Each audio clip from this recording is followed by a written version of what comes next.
ده بقى سيخ شاورما فراخ محمول، هيكون جاهز معاكم في اي وقت. تجهيزه ما اخدش اكتر من 10 دقايق، والتسوية بتاعته ما بتاخدش اكتر من 3 دقايق بس. خليكم جاهزين في اي وقت، سندوتشات المدارس، جوع اخر الليل، في اي وقت دايما جاهزين. شاورما الفراخ مفيش اسهل من كده. والطعم ايه حكاية، وتعالوا نجيب الموضوع من البداية. هجيب شرايح البانيه وهبدأ ان انا اقطعها حتت صغيرة. اقطعها بقى بالعرض بالطول، اي حاجة كده قد الصباع. اقطع كل الكمية اللي عندي. الطريقة بقى دي هتكون سريعة جدا في التحضير، نعمل بيها سندوتشات، ممكن نقليها مع البيض، نستخدمها في اي حاجة. انا الكمية اللي انا مستخدمها هنا تقريبا نص كيلو. احطهم في بولة وانزل عليهم عصير ليمون، شوية ملح صغيرين، نص معلقة فلفل اسود، ونص معلقة بابريكا، نص معلقة كاري، واقل من نص المعلقة بهارات، نص معلقة بصل بودر، واقل من نص المعلقة ورق لوري، نص معلقة كزبرة ناشفة، واقل من نص المعلقة جنزبيل مطحون، ونص معلقة توم بودر، وسنة صغيرة خالص قرفة مطحونة.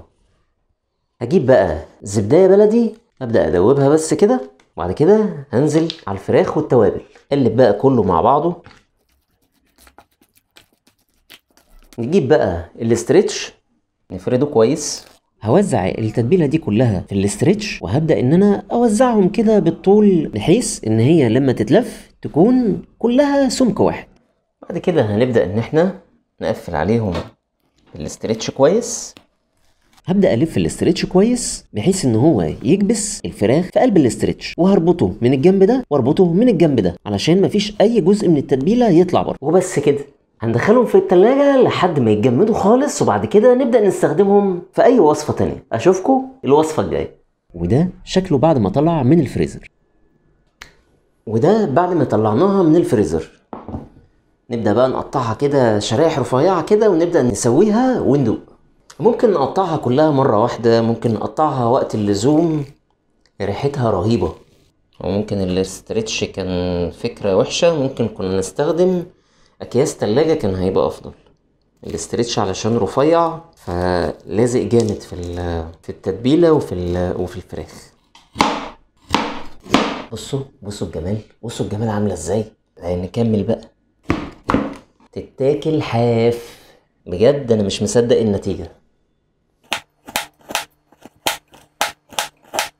لو طلعناها من الفريزر وسبناها مثلا ربع ساعة او نص ساعة بره، هتبقى اسهل بكتير في التقطيع، بس انا اللي مستعجل. وريحتها تحفة تحفة. قطعت جزء في الاول، وبعد كده سبته حوالي 10 دقايق او ربع ساعة، وقطعت الباقي. كان اسهل بكتير في التقطيع بعد ما سبته 10 دقايق. لو جربتوا اي وصفة من وصفاتي عرفوني في التعليقات، وعرفوني عجبتكم ولا لا.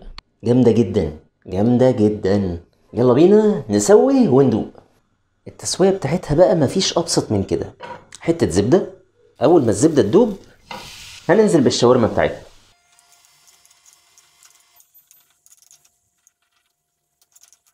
ديت بقى ممكن تتعمل مع البيض، ممكن تتعمل لوحدها كده. هدي النار بس شوية وبس كده. انا متعمد ان انا ما احطش على الساندوتش اي اضافات.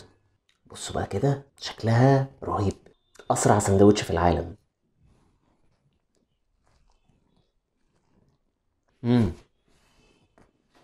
هو ده. انصحكم تجربوها، وما تنسوش تعملوا لايك وشير، وتمنشنوا لحبايبكم اللي هتاكلوهم الشاورما دي. اشوفكم في فيديو جديد. وديت وصفة تانية جربتها مع شوية طماطم وشوية فلفل رومي، او ممكن تستخدموا فلفل الوان. نزلت بحتة زبدة ونزلت بالطماطم والفلفل مع بعض، حطيت لهم تقليبة خفيفة كده في الزبدة، وبعد كده نزلت عليهم بالشاورما 3 دقايق بالظبط، وبعد كده نحطها في الساندوتش. والف هنا وشفا.